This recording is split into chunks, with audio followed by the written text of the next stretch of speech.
ತಾರೀಕು ಅತಿ ಶಕ್ತಿಯುತವಾದ ಜ್ಯೇಷ್ಠ ಅಮಾವಾಸ್ಯೆ. ಇದನ್ನೇ ಬಾದಾಮಿ ಅಮಾವಾಸ್ಯೆ ಅಂತಲೂ ಕರೆಯುತ್ತಾರೆ. ಈ ಕಥೆಯನ್ನ ಅಮಾವಾಸ್ಯೆಯೊಳಗೆ ಯಾರು ಶ್ರದ್ಧಾ ಭಕ್ತಿಯಿಂದ ಪ್ರಶಾಂತವಾದ ಮನಸ್ಸಿನಿಂದ ಕೇಳ್ತಾರೋ ಅವರ ಕಷ್ಟಗಳೆಲ್ಲವೂ ಹೊರಟು ಹೋಗುತ್ತದೆ. ನೀವು ಕಳೆದುಕೊಂಡಂತಹ ವಸ್ತು, ಚಿನ್ನ ಅಥವಾ ಹಣ ನಿಮ್ಮನ್ನ ಹುಡುಕಿಕೊಂಡು ಬರುತ್ತದೆ. ಹಾಗೆ ನಿಮ್ಮಿಂದ ದೂರಾದಂತಹ ವ್ಯಕ್ತಿಗಳು ಕೂಡ ನಿಮ್ಮ ಹತ್ತಿರವಾಗುತ್ತಾರೆ. ಅತಿ ಬೇಗನೆ ನೀವು ಶ್ರೀಮಂತರಾಗ್ತೀರಿ. ಈ ಕತೆ ಕೇಳೋಕ್ಕೂ ಮುಂಚೆ ನೀವಿನ್ನು ನಮ್ಮ ಚಾನಲ್ನ ಸಬ್ಸ್ಕ್ರೈಬ್ ಮಾಡ್ಕೊಂಡಿಲ್ಲ ಅಂದರೆ ಖಂಡಿತ ಈಗಲೇ ಸಬ್ಸ್ಕ್ರೈಬ್ ಮಾಡ್ಕೊಳ್ಳಿ. ಹಾಗೆ ಈ ವಿಡಿಯೋ ಇಷ್ಟ ಆದರೆ ಮರೆಯದೆ ಒಂದು ಲೈಕ್ ಕೊಡಿ. ಎಲ್ಲರೂ ಭಕ್ತಿಯಿಂದ ಓಂ ಶ್ರೀ ಮಹಾಲಕ್ಷ್ಮಿ ನಮಃ ಅಂತ ಕಮೆಂಟ್ ಮಾಡಿ. ಸ್ನೇಹಿತರೆ, ಪೂರ್ವದಲ್ಲಿ ಶ್ರೀಪುರ ಎಂಬ ಗ್ರಾಮವಿತ್ತು. ಮಧುಸೂದನ ಎಂಬ ಒಬ್ಬ ಬ್ರಾಹ್ಮಣ ವಾಸವಿದ್ದ. ಅವನು ಕಡುಬಡವನಾದ್ದರಿಂದ ಭಿಕ್ಷೆ ಬೇಡಿ ಜೀವನ ಮಾಡುತ್ತಿದ್ದ. ಅವನಿಗೊಬ್ಬ ಮಗ ಜನಿಸಿದ. ತಾಯಿಗೆ ಎದೆ ಹಾಲು ಸರಿಯಾಗಿ ಬರುತ್ತಿರಲಿಲ್ಲ. ಹಾಗೆ ಹೊರಗಡೆಯಿಂದ ಮಗುವಿಗೆ ಹಾಲು ತರಲು ಇವರ ಹತ್ತಿರ ಹಣವಿಲ್ಲ. ಹಾಗಾಗಿ ಈ ಮಗು ದಿನೇ ದಿನೇ ಅಸ್ಥಿಪಂಜರದಂತೆ ತಯಾರಾಗುತ್ತಿತ್ತು. ಹೀಗೆ ಇದ್ರೆ ಕೆಲ ದಿನಗಳಿಗೆ ಮಗು ಸತ್ತು ಹೋಗುತ್ತದೆ ಎಂದು ಹೆದರಿದ ತಾಯಿ ಗಂಡನೊಂದಿಗೆ, ಮಗುವಿಗೆ ಹಾಲು ಕೊಡಲು ಹೇಗಾದರೂ ಒಂದು ಹಸುವನ್ನ ಮನೆಗೆ ತನ್ನಿ ಎಂದಳು ಕೇಳಿದಳು. ಅದಕ್ಕೆ ಗಂಡ, ನಿನಗೆ ತಲೆ ಕೆಟ್ಟಿದೆಯಾ? ನಾವು ದರಿದ್ರ ಅನುಭವಿಸುತ್ತಿದ್ದೇವೆ. ಅಂಥದ್ದರಲ್ಲಿ ಹಾಲು ಕೊಡುವ ಹಸು ನಮಗೆ ಎಲ್ಲಿಂದ ಸಿಗುತ್ತದೆ? ಕೊಂಡುಕೊಳ್ಳೋಕೆ ಚಿನ್ನ ಅಥವಾ ಹಣ ನಮ್ಮ ಹತ್ತಿರ ಇಲ್ಲ. ನಾನು ಈ ಪ್ರಪಂಚದಲ್ಲಿ ಯಾವ ರೀತಿ ದೊಡ್ಡ ವ್ಯಕ್ತಿ ಆಗಲು ಸಾಧ್ಯ? ಯಾರ ಹತ್ತಿರ ಹಣ, ಆಸ್ತಿ, ಐಶ್ವರ್ಯ ಇರುತ್ತದೋ ಈ ಲೋಕ ಕೇವಲ ಅವರಿಗೆ ಮಾತ್ರವೇ ಮರ್ಯಾದೆ ಕೊಡುತ್ತದೆ. ಅಂಥವರನ್ನ ನೋಡಿ ಈ ಲೋಕ ಹೆದರುತ್ತದೆ. ನಮ್ಮಂತೆ ಬಡವರ ಕಷ್ಟ ಕೇಳುವವರು ಯಾರೂ ಇಲ್ಲ ಎಂದ ಬ್ರಾಹ್ಮಣ. ಇನ್ನು ಹೆಂಡತಿ ತುಂಬ ದುಃಖದಿಂದ, ಓ ಬ್ರಹ್ಮದೇವ, ನೀನು ನಮ್ಮನ್ನ ಯಾಕಿಂತಹ ಬಡ ಕುಟುಂಬದಲ್ಲಿ ಹುಟ್ಟುವಂತೆ ಮಾಡಿದೆ? ಏನನ್ನು ಕೊಟ್ಟು ಈ ಮಗುವನ್ನು ನಾನೀಗ ಕಾಪಾಡಲಿ? ಈ ಶಿಶು ಹತ್ಯಾ ದೋಷ ನನಗೆ ಅಂಟಿಕೊಳ್ಳುತ್ತದೆ ಎಂದು ದುಃಖಿಸುತ್ತಾ ಕುಳಿತುಕೊಂಡಳು. ಅದನ್ನು ನೋಡಿ ಸಹಿಸಲಾಗದೆ ಆ ಬ್ರಾಹ್ಮಣ ಮನೆಯಲ್ಲಿದ್ದ ಚಿಕ್ಕ ಪುಟ್ಟ ಪಾತ್ರೆಗಳು, ಕಮಂಡಲ, ರುದ್ರಾಕ್ಷಿ ಮಾಲೆ ಎಲ್ಲವನ್ನ ತೆಗೆದುಕೊಂಡು ಹೋಗಿ ಮಾರಿ ಅದರಿಂದ ಬಂದಂತಹ 5 ನಾಣ್ಯಗಳನ್ನು ಹೆಂಡತಿ ಕೈಗೆ ಕೊಟ್ಟ. ಹೆಂಡತಿ ಆ ದುಡ್ಡನ್ನು ನೋಡಿ ತುಂಬ ಸಂತೋಷದಿಂದ ಮತ್ತೆ ಅದನ್ನು ಗಂಡನ ಕೈಗೆ ಕೊಟ್ಟು, ಈ ದುಡ್ಡಿನಿಂದ ಹಾಲು ಕೊಡುವಂತಹ ಒಂದು ಹಸುವನ್ನ ಮನೆಗೆ ತನ್ನಿ ಎಂದು ಹೇಳಿದಳು. ಸರಿ ಎಂದು ಹೇಳಿ ಆ ಬ್ರಾಹ್ಮಣ 5 ರೂಪಾಯಿಗಳನ್ನು ತೆಗೆದುಕೊಂಡು ಹಸು ಹುಡುಕುತ್ತಾ ಎಲ್ಲ ಗ್ರಾಮಗಳು ಅಲೆದಾಡಿದ. ಈ ರೀತಿ ತಿರುಗಿ ತಿರುಗಿ ಒಂದು ಗ್ರಾಮದಲ್ಲಿ ಒಬ್ಬ ಶ್ರೀಮಂತನ ಮನೆಗೆ ಬಂದ. ಆ ಶ್ರೀಮಂತ ಕುಬೇರನಿಗೆ ಸರಿಸಮಾನವಾಗಿದ್ದ. ಅವನ ಹತ್ತಿರ ಇದ್ದಂತಹ ಹಸುಗಳೆಲ್ಲವೂ ಚೆನ್ನಾಗಿ ತಿಂದು ದಷ್ಟಪುಷ್ಟವಾಗಿದ್ದವು. ಅವನ ಹತ್ತಿರ ಗೋದಾ ಎಂಬ ಒಂದು ಹಸು ಇತ್ತು. ಅದು ದುಷ್ಟ ಸ್ವಭಾವ ಹೊಂದಿತ್ತು. ಮೇವಿಗೆ ಹೊರಗಡೆ ಬಿಟ್ಟರೆ ಅಕ್ಕಪಕ್ಕದವರ ಹೊಲದೊಳಗೆ ನುಗ್ಗಿ ಅವರ ಬೆಳೆ ತಿಂದು ಬಿಡುತ್ತಿತ್ತು. ಇದರಿಂದ ಪ್ರತಿದಿನ ಒಬ್ಬರು ಇಬ್ಬರು ಶ್ರೀಮಂತನ ಮನೆಗೆ ಬಂದು ಇವನನ್ನ ಬಾಯಿಗೆ ಬಂದಂತೆ ಬೈದು ಬೆಳೆಗೆ ಆದಂತಹ ನಷ್ಟ ತೆಗೆದುಕೊಂಡು ಹೋಗುತ್ತಿದ್ದರು. ಶ್ರೀಮಂತನಿಗೆ ಈ ಹಸು ಮೇಲೆ ತುಂಬಾನೇ ಕೋಪ ಇತ್ತು. ಇವನು ಮನಸ್ಸಿನಲ್ಲಿ ಇರದ ಬೆಲೆ 50 ನಾಣ್ಯಗಳು ಆದರೂ ಕೂಡ ಇದು ಮಾಡುತ್ತಿರುವ ನಷ್ಟದಿಂದ, ಕೊಡುತ್ತಿರುವ ಕಾಟದಿಂದ ನನಗೆ 5 ರೂಪಾಯಿ ಬಂದರೂ ಕೂಡ ಇದನ್ನ ಮಾರಿಬಿಡ್ತೇನೆ ಎಂದು ಪ್ರತಿದಿನ ಅಂದುಕೊಳ್ತಿದ್ದ. ಅದೇ ಸಮಯಕ್ಕೆ ಈ ಬ್ರಾಹ್ಮಣ ಶ್ರೀಮಂತನ ಮನೆಗೆ ಬಂದ. ಅಯ್ಯ, ನನ್ನ ಹತ್ತಿರ 5 ನಾಣ್ಯಗಳು ಮಾತ್ರ ಇದೆ. ನನ್ನ ಮಗು ಹಾಲಿಲ್ಲದೆ ಸಾವು ಬದುಕಿನ ಮಧ್ಯದಲ್ಲಿದ್ದಾನೆ. ನೀವು ನಿಮ್ಮ ಹತ್ತಿರ ಇರುವ ಹಸುಗಳಲ್ಲಿ ಯಾವುದಾದರೂ ಒಂದು ಹಸುವನ್ನು ನನಗೆ ಕೊಟ್ಟರೆ ತುಂಬ ಉಪಯೋಗವಾಗುತ್ತದೆ ಎಂದು ಬೇಡಿಕೊಂಡ. ಅವನ ಮೇಲೆ ಕರುಣೆ ಬಂದಂತಹ ಶ್ರೀಮಂತ ಗೋದಾ ಹಸು ಹಾಗೂ ಅದರ ಕರುವನ್ನು ಕೊಟ್ಟು ಕಳುಹಿಸಿದ. ಬ್ರಾಹ್ಮಣ ಹಸು ಹಾಗೂ ಕರುವನ್ನ ಮನೆಗೆ ಕರೆತಂದ. ಅದನ್ನು ನೋಡಿದ ಅವನ ಹೆಂಡತಿಯ ಮುಖ ಚಂದ್ರನನ್ನ ನೋಡಿದ ನೈದಿಲೆಯಂತೆ ಅರಳಿತು. ಆ ಕೂಡಲೇ ಹಾಲನ್ನ ಹಿಂಡಿ ಮಗನಿಗೆ ಕುಡಿಸಿದಳು. ಈ ರೀತಿ ಕೆಲ ದಿನಗಳು ಕಳೆಯಿತು. ಒಂದು ದಿನ ಇದ್ದಕ್ಕಿದ್ದಂತೆ ಹಸು ಕರು ಮಾಯವಾಯಿತು. ಸಂಜೆಯಾದರೂ ಮನೆಗೆ ಬರಲಿಲ್ಲ. ಬ್ರಾಹ್ಮಣ ಹಸುವನ್ನ ಹುಡುಕಾಡುತ್ತಾ ಹೋದ. ಸುತ್ತಮುತ್ತ ಇರುವ ಹೊಲಗಳು, ಬೀದಿಗಳು ಎಲ್ಲ ಕಡೆ ಹುಡುಕಾಡಿದ. ಎಲ್ಲೂ ಕೂಡ ಹಸು ಕಾಣಿಸಲಿಲ್ಲ. ಹಾಗಾಗಿ ಮನೆಗೆ ಬಂದು ನಿದ್ದೆ ಮಾಡಿ ಮುಂಜಾನೆ ಎದ್ದು ಮತ್ತೆ ಹುಡುಕಲು ಹೋದ. ಹೀಗೆ ಹುಡುಕುತ್ತಾ ಹೋದ. ಆ ಒಂದು ಹೊಲದಲ್ಲಿ ದೊಡ್ಡ ಆಲದ ಮರವೊಂದು ಕಾಣಿಸಿತು. ಆ ಮರದ ಮೇಲೆ 3 ವ್ಯಕ್ತಿಗಳು ಕುಳಿತಿದ್ದರು. ಆ ವ್ಯಕ್ತಿಗಳು ಸಾಕ್ಷಾತ್ ತ್ರಿಮೂರ್ತಿಗಳಾದ ಬ್ರಹ್ಮ, ವಿಷ್ಣು, ಮಹೇಶ್ವರರು. ಆದರೆ ಅವರು ಸಾಮಾನ್ಯ ವ್ಯಕ್ತಿಗಳ ರೂಪದಲ್ಲಿದ್ದರು. ಅಂಥ ಪವಿತ್ರವಾದ ಮರದ ಕೆಳಗೆ ಈ ಬ್ರಾಹ್ಮಣ ಕುಳಿತುಕೊಂಡು ವಿಶ್ರಾಂತಿ ಪಡೆದುಕೊಂಡ. ಕೆಲ ಹೊತ್ತಿನ ನಂತರ ಅಲ್ಲಿಂದ ಎದ್ದು ಹೊರಟಿರುವಾಗ ತ್ರಿಮೂರ್ತಿಗಳು ಅವನೊಂದಿಗೆ ಈ ರೀತಿ ಹೇಳಿದರು. ಓ ಬ್ರಾಹ್ಮಣ, ನಿನ್ನ ಮುಖದಲ್ಲಿರುವ ದುಃಖಕ್ಕೆ ಕಾರಣವೇನು? ನೀನು ಎಲ್ಲಿಗೆ ಹೊರಟಿರುವೆ? ಆಗ ಆ ಬ್ರಾಹ್ಮಣ, ನಾನೊಬ್ಬ ಕಡು ಬಡವ, ಭಿಕ್ಷಾಟನೆ ಮಾಡಿ ಬದುಕುವವನು. ನನ್ನ ಹತ್ತಿರ ಒಂದು ಹಸು ಇತ್ತು. ಆ ಹಸು ನಿನ್ನೆಯಿಂದ ಕಾಣಿಸುತ್ತಿಲ್ಲ. ಇವತ್ತು ಶ್ರೀಪುರದಲ್ಲಿ ಸಂತೆ ಇದೆ. ನಾನು ಆ ಸಂತೆಯಲ್ಲಿ ನನ್ನ ಹಸುವನ್ನು ಹುಡುಕಲು ಹೋಗುತ್ತಿದ್ದೇನೆ. ಯಾರಾದರೂ ನನ್ನ ಹಸುವನ್ನು ಕದ್ದಿದ್ರೆ ಆ ಸಂತೆಯಲ್ಲೇ ಮಾರುತ್ತಾರೆ. ಹಾಗಾಗಿ ಅಲ್ಲಿ ಒಂದು ಸಾರಿ ನೋಡೋಣ ಎಂದು ಹೋಗ್ತಿದ್ದೇನೆ ಅಂದ ಬ್ರಾಹ್ಮಣ. ಆಗ ತ್ರಿಮೂರ್ತಿಗಳು, ಓ ಬ್ರಾಹ್ಮಣೋತ್ತಮ, ನೀನು ಹೇಗೋ ಸಂತೆಗೆ ಹೋಗುತ್ತಿರುವೆ, ಅಲ್ಲಿಂದ ನಮಗೆ ಏನಾದರೂ ತಂದು ಕೊಡು ಎಂದು ಹೇಳಿದರು. ಏನು ಬೇಕು ಅಂದ ಬ್ರಾಹ್ಮಣ. ಆಗ ತ್ರಿಮೂರ್ತಿಗಳು, ನಮಗೆ ಹೆಚ್ಚಿಗೆ ಏನು ಬೇಡ, 2 ಎಲೆ 2 ಅಡಿಕೆ, ಸ್ವಲ್ಪ ಎಣ್ಣೆ ತಂದರೆ ಸಾಕು ಅಂದ್ರು. ಅದಕ್ಕೆ ಈ ಬ್ರಾಹ್ಮಣ, ಎಲೆ ಅಡಿಕೆ ಎಣ್ಣೆ ತರಲು ನನ್ನ ಹತ್ತಿರ ದುಡ್ಡೆಲ್ಲಿದೆ, ಭಿಕ್ಷೆ ಸಿಕ್ಕರೆ ಮಾತ್ರ ದಿನ ಕಳೆಯುತ್ತದೆ ನನಗೆ ಎಂದು ಹೇಳಿದ. ಆಗ ತ್ರಿಮೂರ್ತಿಗಳು, ಓ ಬ್ರಾಹ್ಮಣೋತ್ತಮ, ಅಲ್ಲಿ ಕಾಣಿಸುತ್ತಿರುವ ಗೋರಂಟಿ ಗಿಡದ ಕೆಳಗೆ 3 ನಾಣ್ಯಗಳಿವೆ, ಅದರಿಂದ ಎಲೆ ಅಡಿಕೆ ಎಣ್ಣೆ ತೆಗೆದುಕೊಂಡು ಬಾ ಅಂದರು. ಬ್ರಾಹ್ಮಣ ಅದೇ ರೀತಿ ಗೋರಂಟಿ ಗಿಡದ ಹತ್ತಿರ ಹೋಗಿ ನೋಡಿದ. ಅವನಿಗೆ 3 ನಾಣ್ಯಗಳು ಸಿಕ್ಕಿತು. ಬ್ರಾಹ್ಮಣ ಅದನ್ನು ತೆಗೆದುಕೊಂಡು ಎಣ್ಣೆ ತರಲು ಏನಾದರೂ ಬಟ್ಟಲು ಸಿಗುತ್ತದೆ ಎಂದು ಹುಡುಕಾಡಿದ.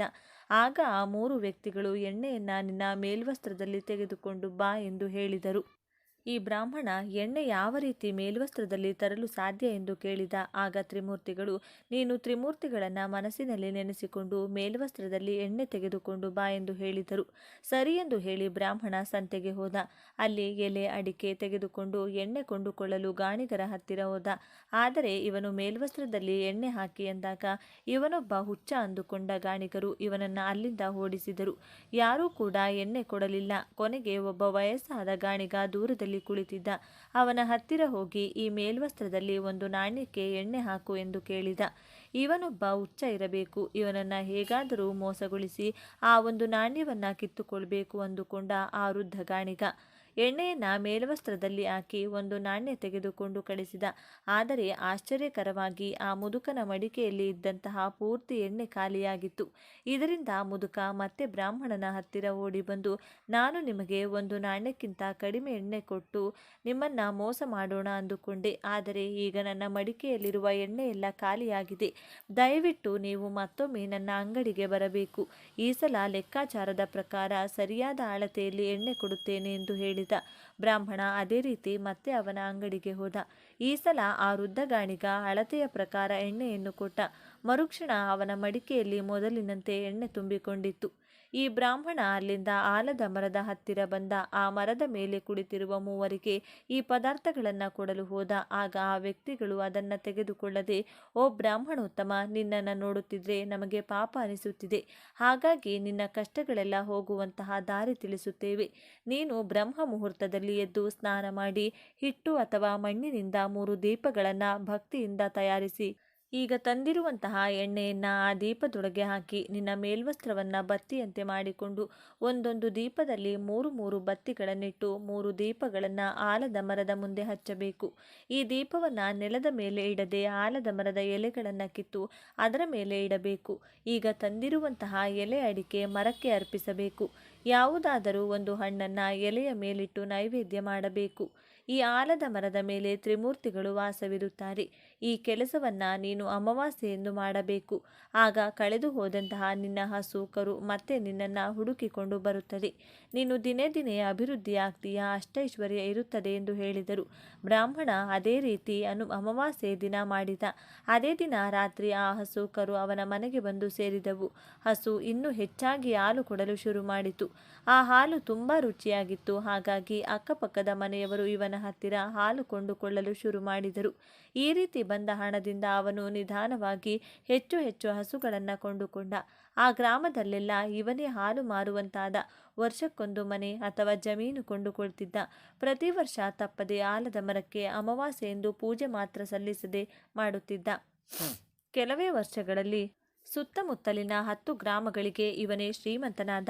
ಹಾಗಾಗಿ ಸ್ನೇಹಿತರೆ, ನೀವು ಕೂಡ ಅಮಾವಾಸ್ಯೆ ದಿನ ಬ್ರಹ್ಮ ಮುಹೂರ್ತದಲ್ಲಿ ಎದ್ದು ತಲೆ ಸ್ನಾನ ಮಾಡಿ ಆಲದ ಮರದ ಮುಂದೆ 3 ದೀಪಗಳನ್ನು ಹಚ್ಚಿ ಪೂಜೆ ಮಾಡಿ ನೈವೇದ್ಯ ಸಮರ್ಪಿಸಿದರೆ ನೀವು ಕೂಡ ದಿನೇ ದಿನೇ ಅಭಿವೃದ್ಧಿ ಆಗ್ತೀರಿ. ಈ ವಿಡಿಯೋ ನಿಮಗೆ ಇಷ್ಟವಾದರೆ ಲೈಕ್ ಮಾಡಿ, ಶೇರ್ ಮಾಡಿ. ಇಂತಹ ಹೆಚ್ಚಿನ ಉತ್ತಮ ಕಥೆಗಳಿಗಾಗಿ ತಪ್ಪದೆ ನಮ್ಮ ಚಾನೆಲ್ನ ಸಬ್ಸ್ಕ್ರೈಬ್ ಮಾಡ್ಕೊಳ್ಳಿ. ನಾಳೆ ಮತ್ತೊಂದು ವಿಡಿಯೋದೊಂದಿಗೆ ಪುನಃ ಭೇಟಿಯಾಗೋಣ. ಈ ದಿನದಂದು ಯಾವ ಪದಾರ್ಥಗಳನ್ನು ಬೆರೆಸಿ ಸ್ನಾನ ಮಾಡಿದರೆ ಅಷ್ಟದರಿದ್ರ ಹೋಗಿ ಅಷ್ಟೈಶ್ವರ್ಯ ಪ್ರಾಪ್ತಿಯಾಗುತ್ತದೆ. ಈ ದಿನದಂದು ಮುಷ್ಟಿಯಷ್ಟು ಗೋಧಿ ಹಿಟ್ಟಿನಿಂದ ಈ ಚಿಕ್ಕ ಕೆಲಸ ಮಾಡಿದರೆ ನಿಮಗಿರುವ ನೆಗೆಟಿವ್ ಶಕ್ತಿಗಳು ದೂರವಾಗಿ ಮಾಡುವ ಕೆಲಸಗಳಲ್ಲಿ ಯಶಸ್ಸು, ಹಣದ ಏಳಿಗೆ ಪ್ರಾಪ್ತಿಯಾಗುತ್ತದೆ.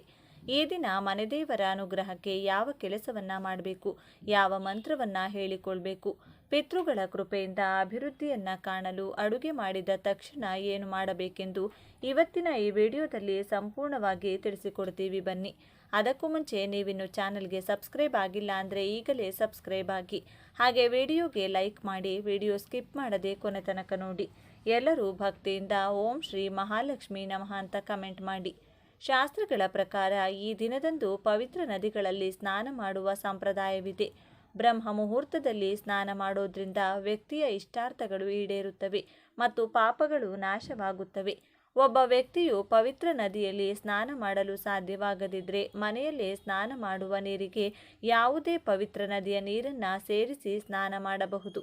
ಈ ದಿನದಂದು ದಾನ, ಮಂತ್ರಪಠಣ, ತಪಸ್ಸು ಮತ್ತು ಉಪವಾಸದ ಮೂಲಕ ವಿಷ್ಣು, ಲಕ್ಷ್ಮೀ ದೇವಿಯೊಂದಿಗೆ ಪರಶಿವನ ಆಶೀರ್ವಾದವನ್ನು ಸಹ ಪಡೆಯಲಾಗುತ್ತದೆ. ಈ ದಿನದಂದು ಪವಿತ್ರ ನದಿಗಳಲ್ಲಿ ಸ್ನಾನ ಮಾಡೋದ್ರಿಂದ ವ್ಯಕ್ತಿಯ ಎಲ್ಲ ಇಷ್ಟಾರ್ಥಗಳು ಈಡೇರುತ್ತವೆಂದು ನಂಬಲಾಗಿದೆ. ಇದರೊಂದಿಗೆ ಈ ದಿನ ತರ್ಪಣ ಇತ್ಯಾದಿಗಳನ್ನು ಮಾಡೋದ್ರಿಂದ ಪೂರ್ವಜರ ಆಶೀರ್ವಾದವು ದೊರೆಯುತ್ತದೆ.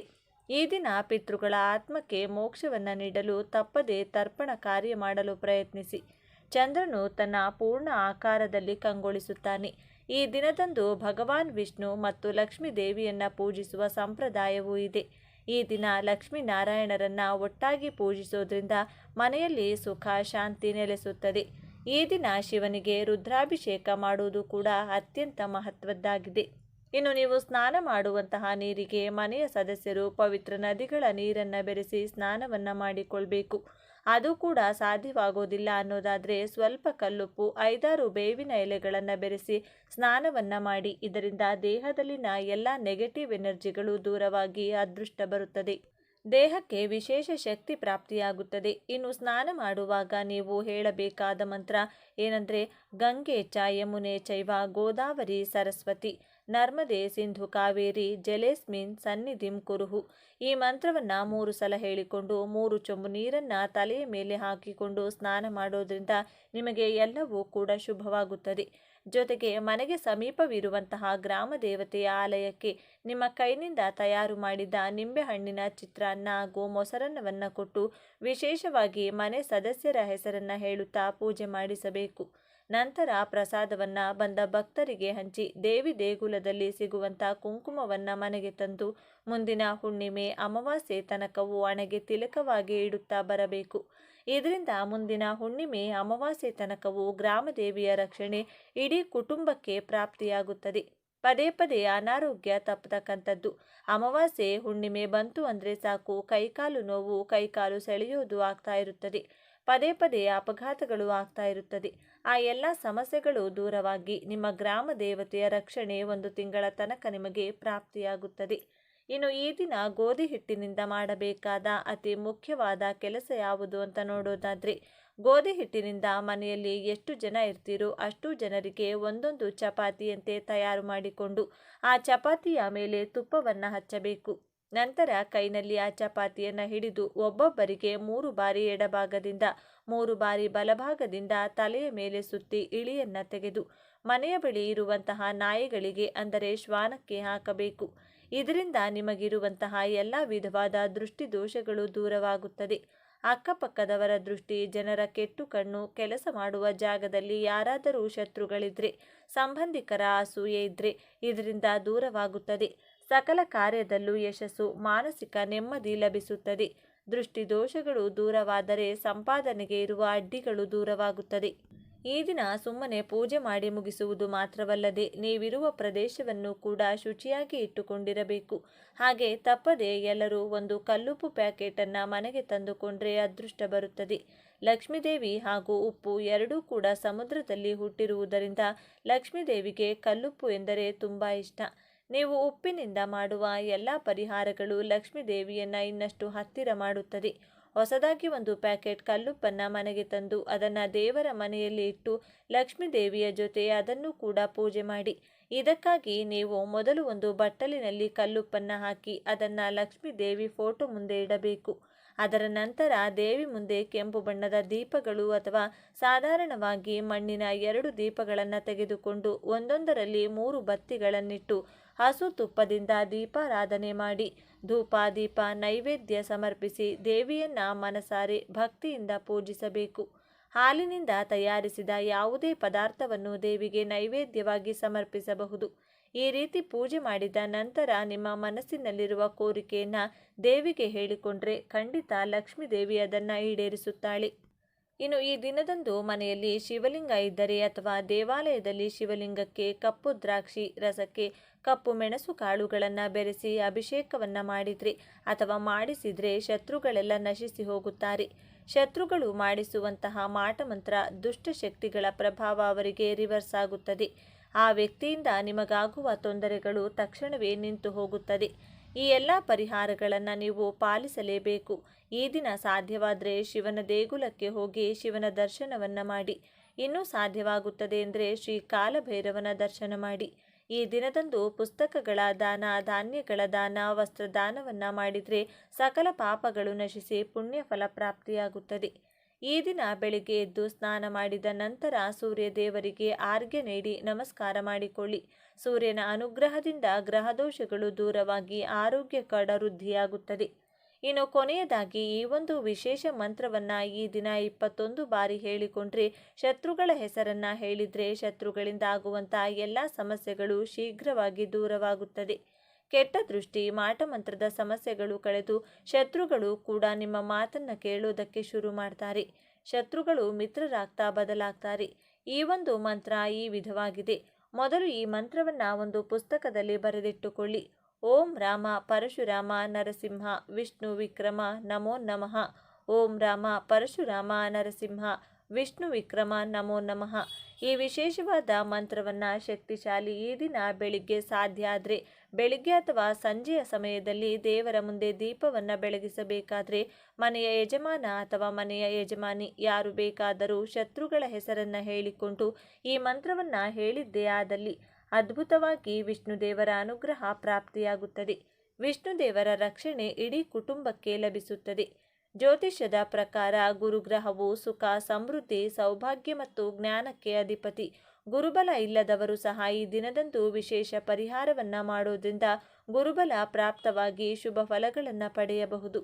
ಗುರುಬಲ ಇರುವ ರಾಶಿಗಳಿಗೆ ಇದರ ಪ್ರಭಾವ ಮತ್ತಷ್ಟು ಹೆಚ್ಚಾಗಲಿದೆ. ಮಂತ್ರಾಲಯದ ರಾಘವೇಂದ್ರ ಸ್ವಾಮಿಗಳ ಮಠ ಲಕ್ಷಾಂತರ ಭಕ್ತರ ಆರಾಧ್ಯ ದೈವ ಶ್ರೀ ರಾಘವೇಂದ್ರ ಸ್ವಾಮಿಗಳವರ ಮೂಲ ಬೃಂದಾವನವಿರುವ ಈ ಸ್ಥಳವು ಗುರುಕೃಪೆಗೆ ಅತ್ಯಂತ ಪ್ರಶಸ್ತವಾದ ಜಾಗ. ಇಲ್ಲಿ ತೀರ್ಥ ಸ್ನಾನ ಮಾಡಿ ದರ್ಶನ ಪಡೆದು ಪ್ರಸಾದ ಭೋಜನ ಮಾಡಿದರೆ ಗುರುಗಳ ವಿಶೇಷ ಆಶೀರ್ವಾದ ಲಭಿಸುತ್ತದೆ. ಶಿರಡಿ ಸಾಯಿಬಾಬಾ ದೇಗುಲ. ಶಿರಡಿ ಸಾಯಿಬಾಬಾ ಅವರು ಸಕಲ ಧರ್ಮೀಯರಿಗೂ ಗುರು ಸ್ವರೂಪರಾಗಿದ್ದಾರೆ. ಇಲ್ಲಿಗೆ ಭೇಟಿ ನೀಡಿ ಅವರ ದರ್ಶನ ಪಡೆದರೆ ಆಧ್ಯಾತ್ಮಿಕ ಶಾಂತಿ ಮತ್ತು ನೆಮ್ಮದಿ ದೊರೆಯುತ್ತದೆ. ಕಡಲೆಕಾಳು ಸಮರ್ಪಣೆ. ಒಂದು ಅರಿಶಿನ ಬಣ್ಣದ ವಸ್ತ್ರದಲ್ಲಿ 1 kgಯಷ್ಟು ಕಡಲೆಕಾಳುಗಳನ್ನು ಗಂಟು ಕಟ್ಟಿ ಅದನ್ನು ದೇಗುಲದಲ್ಲಿ ಸಮರ್ಪಿಸಿ. ಕಡಲೆಕಾಳು ಗುರುಗ್ರಹಕ್ಕೆ ಸಂಬಂಧಿಸಿದ್ದು. ಇದನ್ನು ಸಮರ್ಪಿಸುವುದರಿಂದ ಗುರುಗ್ರಹದ ಅನುಗ್ರಹ ಲಭಿಸುತ್ತದೆ. ಈ ಮಾಹಿತಿ ನಿಮಗೆ ಇಷ್ಟವಾದರೆ ತಪ್ಪದೇ ಈ ವಿಡಿಯೋನ ಲೈಕ್ ಮಾಡಿ, ಪ್ರತಿಯೊಬ್ಬರಿಗೂ ಈ ವಿಡಿಯೋನ ಶೇರ್ ಮಾಡಿ. ಧನ್ಯವಾದಗಳು ಸ್ನೇಹಿತರೆ. ಎಲ್ಲರೂ ಭಕ್ತಿಯಿಂದ ಓಂ ಶ್ರೀ ಮಹಾಲಕ್ಷ್ಮೀ ನಮಃ ಅಂತ ಕಮೆಂಟ್ ಮಾಡಿ. ಧನ್ಯವಾದಗಳು.